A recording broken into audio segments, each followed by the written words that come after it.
Tak, hammaga assalomu alaykum o'rtoqlar. Sizlarga kichik master klass o'ylaymanki foydali bo'ladi. Foydalanishingiz mumkin agar to'g'ri ishlatsanglar, filtr vazifasini o'tab beradi.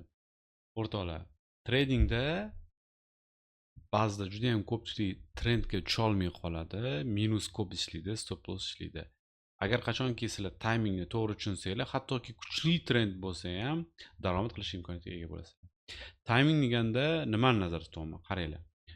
O'zi bozor kanal sifatida yuradi va trend qanchalik kuchli bo'lsa ham agar bozordan vaqtida chiqib keta olsanglar doim profitda bo'lishinglar mumkin.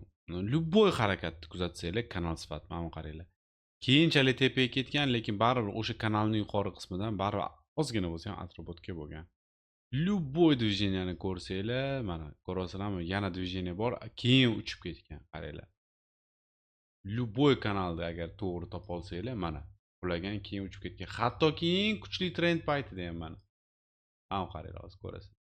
Mana bu движение ham нормальный движение, kichkina движение-yu. Va nima demoqchiman o'rtoqlar? Mana hozir широкий kanal va qanchalik tepaga ketmasdan bu широкий kanalni сразу buzib o'tib keta olmasa kerak menimcha. Вот, и mana yana o'sha agar to'g'ri foydalansanglar, mana bu движениeni tutishingiz mumkin bo'ladi. Video yoqqan bo'lsa, kommentariylarda fikr, mulohazalarni kutib qolaman. Hammanglarga omad.